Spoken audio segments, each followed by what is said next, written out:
Hi friends, ಎಲ್ಲರಿಗೂ ನಮಸ್ತೆ. ಮುದ್ದು ಸೊಸೆ ಮುಂದಿನ ಸಂಚಿಕೆಯಲ್ಲಿ ಏನಾಗುತ್ತೆ ನೋಡೋಣ ಬನ್ನಿ. ನೋಡೋದಕ್ಕೂ ಮುಂಚೆ ಯಾರು ವಿನೋದ ವೈಎಂ ವ್ಲಾಗ್ಗೆ ಸಬ್ಸ್ಕ್ರೈಬ್ ಆಗಿಲ್ವೋ ಪ್ಲೀಸ್ ಸಬ್ಸ್ಕ್ರೈಬ್ ಆಗಿ, ಹಾಗೆ ಬೆಲ್ಲೈಕಾನ್ ಆಲ್ ಅಂತ ಒತ್ತಿ ಫ್ರೆಂಡ್ಸ್. ಲೈಕ್ ಮಾಡಿ, ಶೇರ್ ಮಾಡಿ, ಕಮೆಂಟ್ ಮಾಡಿ. ಹೆಂಗೋ ಆ ಹೆಣ್ಣು ತಿಂದಿರೋದಕ್ಕೆ ಜೀವ ಬದುಕದೆ, ಇಲ್ದಿದ್ರೆ ಏನಾಗಿರೋದೋ ಏನು ಕತೆನೋ. ತಿರ್ಗಾ ಹೊಟ್ಟೆ ಸಿಗ್ತದಲ್ಲಪ್ಪ, ಏನು ಮಾಡೋದು ಅಂತಾನೆ ಭದ್ರ. ನಾನು ಬರ್ದೇ ಹೋಗಿದ್ದಿದ್ರೆ ನಿಮಗೆ ಅಣ್ಣ್ಯಾರು ತಂದ್ಕೊಡ್ತಿದ್ರು ಅಂತ ಕೇಳ್ತಾಳೆ ವಿದ್ಯಾ. ಇಲ್ಲದೆ ಹೋಗಿದ್ದಿದ್ರೆ ನಾನು ಸತ್ತೇ ಹೋಗ್ತಿದ್ನೇನೋ ಅಂತಾನೆ ಭದ್ರ. ವಿದ್ಯಾ ಕೈ ತಗೊಂಡು ಬಾಯಿ ಮೇಲೆ ಇಡ್ತಾಳೆ, ಭದ್ರನ ಬಾಯಿ ಮೇಲೆ.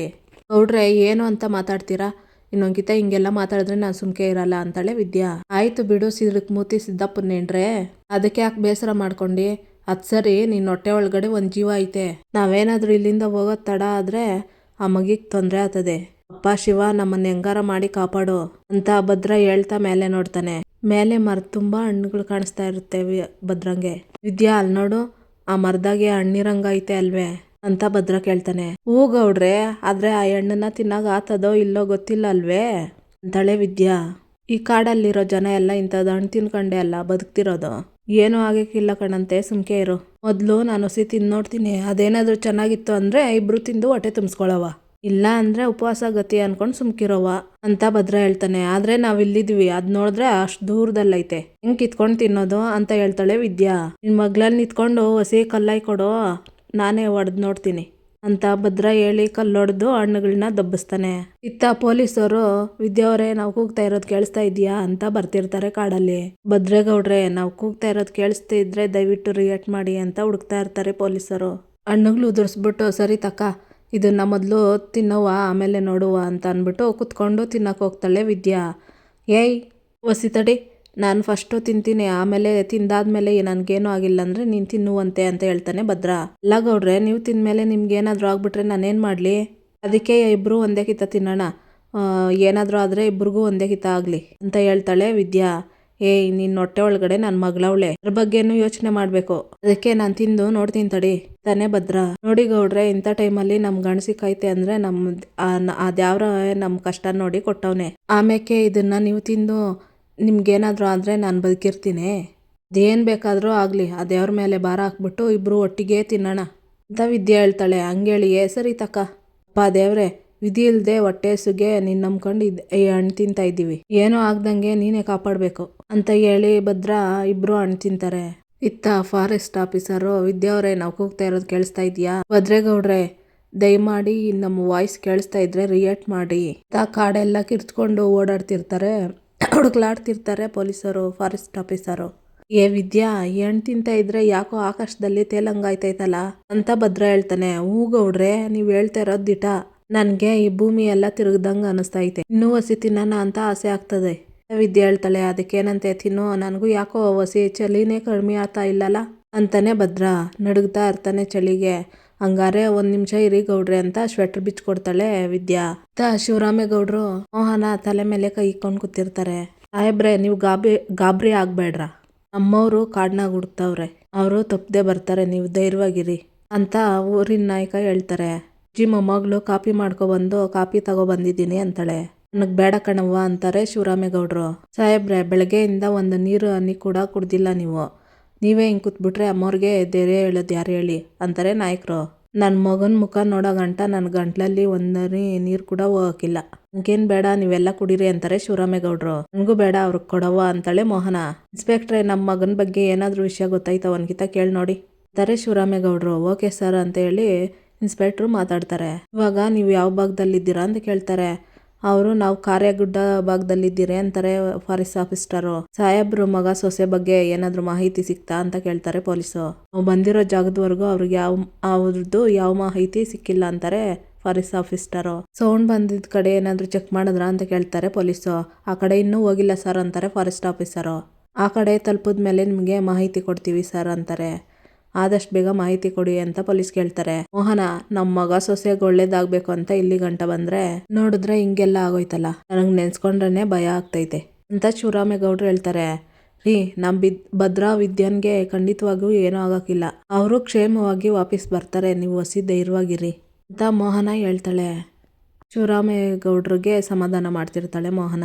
ಇತ್ತ ಫಾರೆಸ್ಟ್ ಆಫೀಸರು, ಮೋಹನ್ ಅವರೇ, ಗೋಣಿ ಹಟ್ಟಿದ ಕಡೆ ಇಲ್ವಂತೆ, ನಾವು ಗಬ್ಳಿ ಹಟ್ಟಿದ ಕಡೆ ಹುಡ್ಕೋಣ. ಮಿನಿಸ್ಟ್ರ್ ಮಗ ಕಾಣೆಯಾಗಿ 2 ರಾತ್ರಿ, ಇವತ್ತು ಹುಡುಕ್ಲೇಬೇಕು.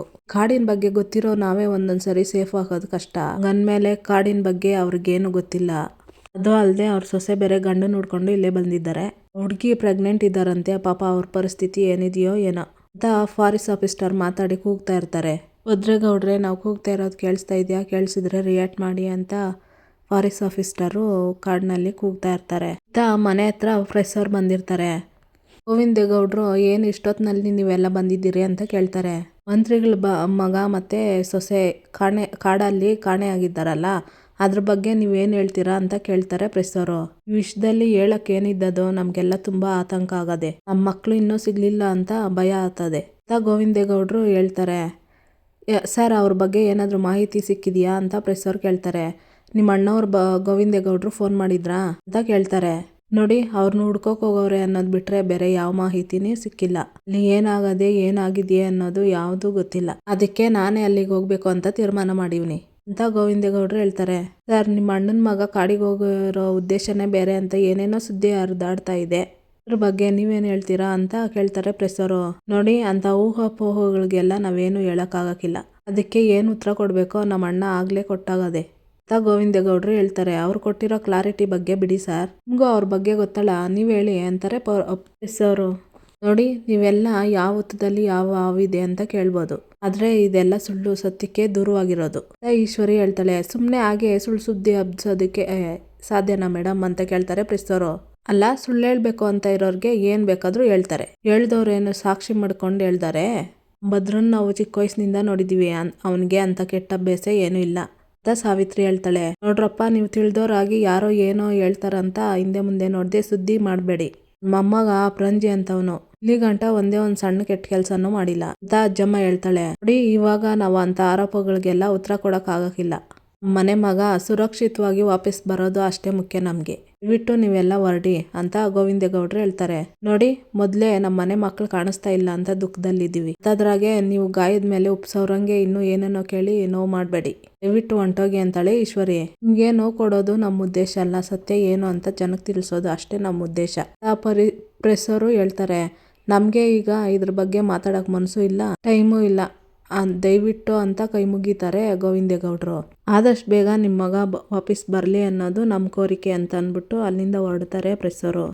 ಅಲ್ಲಿ ಅಣ್ಣನ ಅತ್ತಿಗೆ ಯಾವ ಪರಿಸ್ಥಿತಿಯಲ್ಲಿ ಇದ್ದಾರೋ ಗೊತ್ತಿಲ್ಲ, ಇಂಥ ಟೈಮ್ನಾಗೆ ಅವ್ರ ಜೊತೆ ಇರೋದು ಒಳ್ಳೇದು ಅಂತ ಅಂದ್ಬಿಟ್ಟು, ಅದಕ್ಕೆ ನಾನು ಓದ್ತೀನಿ ಕಣವ್ವ ಅಂತಾರೆ ಗೋವಿಂದೇಗೌಡರು. ಅವಯ್ಯ, ಅಣ್ತಮ್ಮನ್ಗೆ ಏನೋ ಆಗ್ಬಿಟ್ಟೈತೋ ಅಂತವ, ಬೆಳಗಾನ ನಿದ್ದೆ ಮಾಡೋಕ್ಕಾಗಿಲ್ಲ, ಅದಕ್ಕೆ ನಾನು ಬರ್ತೀನಿ, ಜೊತೆಗೆ ಹೋಗಿ ಅಣ್ತಮ್ಮನ್ನು ಅತ್ತಿಗೆಮ್ಮನ್ನು ಕರ್ಕೊಂಬರುವ ಅಂತ ಕೋಟ್ಲೆ ಹೇಳ್ತಾನೆ. ಸರಿ, ಹೋಗೋಣ ಬರಲ್ಲ ಅಂತ ಅಂದ್ಬಿಟ್ಟು ಇಬ್ರು ಹೊರಡ್ತಾರೆ. ಹುಷಾರು ಗೋವಿಂದ, ಗೊತ್ತಾದ ತಕ್ಷಣ ಫೋನ್ ಹಚ್ಚಿ ಅಂತ ಅಜ್ಜಮ್ಮ ಹೇಳ್ತಾಳೆ. ಬಾರ್ಲಾ ಕೋಟ್ಲೆ ಅನ್ಕೊಂಡು ಗೋವಿಂದೇಗೌಡರು ಮತ್ತೆ ಕೋಟ್ಲೆ ಅಲ್ಲಿಂದ ಹೊರಡ್ತಾರೆ. ಅಯ್ಯೋ, ನನ್ನ ಮೊಮ್ಮಗನ್ಗೆ ಎಂಥ ಪರಿಸ್ಥಿತಿ ಬಂದ್ಬಿಡ್ತು ಅಂತ ಅಜ್ಜಮ್ಮ ಹೇಳ್ತಿರ್ತಾಳೆ.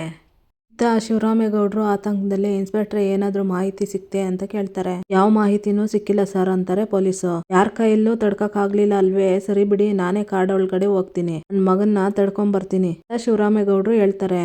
ಸರ್, ಏನು ಹೇಳ್ತಿದ್ದೀರಾ ಸರ್ ನೀವು ಅಂತಾರೆ ಇನ್ಸ್ಪೆಕ್ಟ್ರು. ನಾನು ಓದ್ತೀನಿ ಅಂತಾನೆ ಹೇಳ್ತಾ ಇರೋದು. ಒಂದ್ ಕಡೆ ನನಗೆ ಜೀವಕ್ಕೆ ಜೀವ ಆಗಿರೋ ನನ್ನ ಮಗ ಕಾಣ್ತಾ ಇಲ್ಲ, ಇನ್ನೊಂದ್ ಕಡೆ ನಮ್ಮ ವಂಶದ ಕುಡಿ ನಾವು ಒಡನಾಗಿ ಇಟ್ಕೊಂಡು ನಾವು ನನ್ನ ಮಗನ ಹುಡ್ಕೊಂಡು ಹೋಗಿರೋ ನನ್ನ ಸೊಸೆ ಕಾಣ್ತಿಲ್ಲ. ನೀವು ಅಷ್ಟೆಲ್ಲ ತಡ್ಕಿದ್ರು ಅವ್ರ ಸುಳಿ ಸಿಗ್ತಾ ಇಲ್ಲ ಅಂದ್ಮೇಕೆ ನಾ ಕೈ ಕಟ್ಕೊಂಡು ಹೆಂಗ್ ಕೂತಿರ್ಲಿ ಅಂತ ಶಿವರಾಮೇಗೌಡರು ಹೇಳ್ತಾರೆ. ಅದಕ್ಕೆಲ್ಲ ಪ್ರೋಟೋಕಾಲ್ ಒಪ್ಪಲ್ಲ ಸರ್ ಅಂತಾರೆ ಇನ್ಸ್ಪೆಕ್ಟ್ರು. ನೀವೊಬ್ಬರು ಮಂತ್ರಿಯಾಗಿ ಏಕಾಏಕಿ ಕಾಡೊಳಗಡೆ ಹೋಗೋಕೆ ಕಾನೂನು ಒಪ್ಪಲ್ಲ ಸರ್ ಅಂತಾರೆ ಇನ್ಸ್ಪೆಕ್ಟ್ರು. ಯಾವ್ದ್ರಿ ಪ್ರೋಟೋಕಾಲು? ಅದನ್ನ ತಿರಸ್ಕರಿಸಿ ಹೋದ್ರೆ ಏನ್ರಿ ಆತದೆ? ನನ್ನ ಪದವಿ ಓದ್ತದೆ ಅಷ್ಟೇ ತಾನೇ? ಹೋಗ್ಲಿ ಬಿಡ್ರಿ, ನನ್ನ ಮಗನ ಅಂದ್ರೆ ಪ್ರಾಣ, ಅವನಿಲ್ದೆ ನನ್ಗೆ ಯಾಕ್ರಿ ಬೇಕು ಈ ಪದವಿ? ಈಗ ನಾನು ಮಂತ್ರಿಯಾಗಿ ಮಾತಾಡ್ತಾ ಇಲ್ಲ, ಒಬ್ಬ ಸಾಮಾನ್ಯ ಪ್ರಜೆಯಾಗಿ ಒಬ್ಬನಿಗೆ ಅಪ್ಪ ಆಗಿ ಮಾತಾಡ್ತಾ ಇದ್ದೀನಿ. ನನಗೆ ಈ ಪದವಿ, ಅಧಿಕಾರ, ಪ್ರೋಟೋಕಾಲ್ಗಿಂತ ನನ್ನ ಮಗನೇ ಮುಖ್ಯ ಅಂತ ಶಿವರಾಮೇಗೌಡರು ಹೇಳ್ತಾರೆ. ಸರ್, ನಿಮ್ಮ ಭಾವನೆ ಏನು ಅಂತ ನಮಗೂ ಅರ್ಥ ಆಗುತ್ತೆ ಸರ್, ಕಾನೂನು ಕಾಪಾಡಬೇಕಾದವರೇ ನೀವು ಈ ರೀತಿ ಮಾತಾಡಿದ್ರೆ ಹೆಂಗೆ ಸರ್? ಅವ್ರಿಗೋಸ್ಕರನೇ ಕಾಡೆಲ್ಲ ಸರ್ಚ್ ಮಾಡ್ತಾ ಇದ್ದೀವಿ ಸರ್, ತಾಳ್ಮೆ ಕಳ್ಕೊಬೇಡಿ ಸರ್, ರಿಸಲ್ಟ್ ಸಿಕ್ಕೇ ಸಿಗುತ್ತೆ, ಸ್ವಲ್ಪ ಕಾಯೋಣ ಸರ್ ಅಂತ ಇನ್ಸ್ಪೆಕ್ಟ್ರ್ ಹೇಳ್ತಾರೆ. ಎಷ್ಟು ತಾಳ್ಮೆಯಿಂದ ಕಾಯಬೇಕು ಇನ್ಸ್ಪೆಕ್ಟ್ರೆ? ಮಗಿನ ಎದೆ ಮೇಲೆ, ಚಿಕ್ಕ ಮಗುವಿಂದ ಸಾಕಿದ್ದೀನಿ ಎದೆ ಮೇಲೆ ಹಾಕ್ಕೊಂಡು, ಇವತ್ತು ಅವ್ರಿಗೆ ಸಣ್ಣ ನೋವಾದರೂ ತಡ್ಕೊಳಕ್ಕಿಲ್ಲ ನಾನು, ಅಂಥದ್ರಾಗೆ ನನ್ನ ಮಗ ಕಾಡೊಳಗಡೆ ಎಷ್ಟು ನೋವು ಸಂಕಟ ಅನುಭವಿಸ್ತಾ ಇದ್ದಾನೋ ಏನೋ ಅದನ್ನ ನೆನ್ಸ್ಕೊತಾ ಇದ್ರೇನೆ ನನ್ನ ಕರಳು ಕಿತ್ಕೊಂಡ್ಬರ್ತದೆ. ಈ ಮಂತ್ರಿಗಿರಿ ಅಧಿಕಾರ ಎಲ್ಲ ನನ್ನ ಮಗನ ಶ್ರಮದಿಂದ ಬಂದಿರೋದು. ಈ ಅಧಿಕಾರ ಅವನ್ ತಡ್ಕಕ್ಕೆ ಉಪಯೋಗ ಬರಲಿಲ್ಲ ಅಂದ್ಮ್ಯಾಕೆ ಅಧಿಕಾರ ಯಾಕ್ರಿ ಬೇಕು? ನನಗೆ ನನ್ನ ಮಗ ಬೇಕು, ಅವನಿಗೋಸ್ಕರ ನಾನು ಏನು ಬೇಕಾದರೂ ಮಾಡ್ತೀನಿ. ನೀವು ಬೇಕಾದರೆ ನಾನು ಕಾನೂನು ಉಲ್ಲಂಘನೆ ಮಾಡಿದೆ ಅಂತ ಕೇಸ್ ಹಾಕ್ರಿ. ನನಗೆ ನಿಮ್ಮ ಯಾವ ಸೆಕ್ಯೂರಿಟಿನೂ ಬೇಕಾಗಿಲ್ಲ. ನನ್ನ ಮಗನಿಗೋಸ್ಕರ ನಾನು ಒಬ್ಬನೇ ಹೋಗ್ತೀನಿ. ಬಾಳಿ ಬದುಕಬೇಕಾಗಿರೋ ನನ್ನ ಮಗ ಸೊಸೆ ಪ್ರಾಣದ ಜೊತೆ ಹೋರಾಟ ಮಾಡ್ತಿರ್ಬೇಕಾದ್ರೆ ನನಗೆ ಸುಮ್ಮನೆ ಇರೋಕ್ಕಾಗಕ್ಕಿಲ್ಲ. ಯಾರು ಏನಂದ್ರೂ ಸರಿನೇಯ, ನಾನು ಇವಾಗಲೇ ಕಾಡೊಳಗಡೆ ಹೋಗ್ತೀನಿ, ನನ್ನ ಜೀವ ಹೋದ್ರೂ ಸರಿನೇಯ ಅಂತಾರೆ ಶಿವರಾಮೇಗೌಡರು. ಇತ್ತ ಗುಂಡಿದಲ್ಲಿ ಒಬ್ಬರನ್ನೊಬ್ಬರು ತಪ್ಕೊಂಡು ಮಲ್ಕೊಂಡಿರ್ತಾರೆ ವಿದ್ಯಾನು ಮತ್ತೆ ಭದ್ರ. ಮಳೆ ಬೀಳ್ತಾ ಇರುತ್ತೆ. ಅಯ್ಯೋ ಶಿವನೇ, ಮಳೆ ಬತ್ತೈತಲ್ಲ. ವಿದ್ಯಾ ವಿದ್ಯಾ ಅಂತ ಎಬ್ಬರಿಸ್ತಾರೆ ವಿದ್ಯಾನ. ಸುಮ್ಕೆ ಇರಿ ಗೌಡ್ರೆ ಅಂತಾಳೆ ವಿದ್ಯಾ. ಮಳೆ ಬತ್ತದಲ್ಲಿ ಎದೊಳ್ ಮ್ಯಾಕೆ ಅಂತಾನೆ ಭದ್ರ. ಅಯ್ಯೋ ಇದೇನ್ ಗೌಡ್ರೆ, ಇದ್ದಕ್ಕಿದ್ದಂಗೆ ಇಷ್ಟು ಜೋರಾಗಿ ಮಳೆ ಬತ್ತದಲ್ಲ ಅಂತಾಳೆ ವಿದ್ಯಾ. ಅಯ್ಯೋ ಯಾರಾದ್ರೂ ಇದ್ದೀರೇ, ನಮ್ಮನ್ನ ಕಾಪಾಡ್ ಬನ್ನಿ ಅಂತ ಭದ್ರ ಕಿರ್ಚ್ತಾನೆ. ಯಾರಾದ್ರೂ ಇದ್ದೀರಾ? ದನಿ ಕೇಳಿಸ್ತಾ ಇದೆಯಾ? ಪ್ಲೀಸ್ ಮಾತಾಡಿ ಅಂತ ವಿದ್ಯಾ ಕುಕ್ಕೊಂತಾ ಇರ್ತಾಳೆ. ಹಲೋ, ಯಾರಾದ್ರೂ ಬಂದು ನಮಗೆ ಸಹಾಯ ಮಾಡಬಾರ್ದೇ ಅಂತಾನೆ ಭದ್ರ. ಪ್ಲೀಸ್ ನಾವು ಕೂಗ್ತಾ ಇರೋದು ಕೇಳಿದ್ರೆ ದಯವಿಟ್ಟು ಬಂದು ಕಾಪಾಡಿ ಗೌಡ್ರೆ. ಇನ್ನೂ ಹೊಸಿ ಹೊತ್ತು ಈ ಮಳೆ ಜೋರಾಗಿ ಹೊಡೆದ್ರೆ ಹಳ್ಳ ಎಲ್ಲ ತುಂಬೋತದೆ. ಅಮ್ಮಕ್ಕೆ ಏನ್ ಮಾಡೋದು ಗೌಡ್ರೆ ಅಂತಾಳೆ ವಿದ್ಯಾ. ಹಂಗ್ ತುಂಬ್ಕೊಂಡ್ರೆ ಇನ್ನೂ ಒಳ್ಳೇದಯ್ಯ, ಶಾನೆ ತುಂಬ್ದಷ್ಟು ಈಜಾಡ್ಕೊಂಡ್ ಮೇಲ್ ಬರ್ಬೋದು ಅಂತಾನೆ ಭದ್ರ. ಅಯ್ಯಯ್ಯೋ ಗೌಡ್ರೆ, ನನ್ಗೆ ಈಜಾಡಕ್ಕೆಲ್ಲ ಬರಕಿಲ್ಲ ಅಂತಾಳೆ ವಿದ್ಯಾ. ಹಳ್ಳಿಲೇ ಹುಟ್ಟಿ ಈಜಾಡಕ್ ಬರಕಿಲ್ಲ ಅಂತೀಯ, ನಾಚಿಕೆ ಆಗಕ್ಕಿಲ್ವೇ ಅಂತಾನೆ ಭದ್ರ. ಗೌಡ್ರೆ, ನಮ್ದೇನ್ ಸಿಟಿ ಅಲ್ಲ ಹುಡ್ಗಿರ್ನ ಕರ್ಕೊಂಡೋಗಿ ಈಜೆ ಕಲ್ಸೋದಕ್ಕೆ. ಹಂಗೇನಾದ್ರೂ ಹೋಯ್ತೀರಿ ಅಂತ ಹೇಳಿದ್ರೆ ನಮ್ಮ ಅಪ್ಪ ಅಮ್ಮ ಕಾಲ್ ಮುರಿದು ಕೈ ಕೊಟ್ಟಿರೋರು ಗೊತ್ತೇ. ಗೌಡ್ರೆ, ಹಳ್ಳಿನಲ್ಲಿ ಬೆಳೆಯೋ ಹೆಣ್ಮಕ್ಳಿಗೆ ಶಾನೆ ಕಟ್ಪಾಡಿ ಇರ್ತದೆ. ಗಂಡೈಕ್ಳಷ್ಟು ಸ್ವಾತಂತ್ರ್ಯ ನಮ್ಗಿರಾಕಿಲ್ಲ ಅಂತಾಳೆ ವಿದ್ಯಾ. ಅದಕ್ಕೆ ಯಾಕೆ ಇಷ್ಟೊಂದು ಭಾಷಣ ಮಾಡಿ? ನಾನಿಲ್ವೇ ಕಾಪಾಡ್ತೀನಿ, ಸುಮ್ನಿರು. ಗೌಡ್ರೆ, ಗುಂಡಿ ತುಂಬೋತದೆ, ಏನ್ ಮಾಡೋದು ಅಂತ ಕೇಳ್ತಾಳೆ ವಿದ್ಯಾ. ಭಯ ಬೀಳ್ಬೇಡ, ಇವಾಗ ನಾನು ನಿನ್ನ ಮ್ಯಾಲ್ ಕೆತ್ತೀನಿ, ಅಲ್ಲೋಗ್ಬಿಟ್ಟು ಗಟ್ಟಿಗೆ ಏನಾದರೂ ಹಿಡ್ಕೋ, ಜಾರ್ ಬೀಳ್ದಿದ್ದಂಗೆ ಅಂತ ವಿದ್ಯಾನ ಎತ್ತುತ್ತಿರ್ತಾನೆ ಭದ್ರ. ವಿದ್ಯಾ ಜಾರಿ ಜಾರಿ ಬೀಳ್ತಾ ಇರ್ತಾಳೆ. ಇಲ್ಲಿಗೆ ಈ ಸಂಚಿಕೆ ಮುಕ್ತಾಯ ಆಗುತ್ತೆ.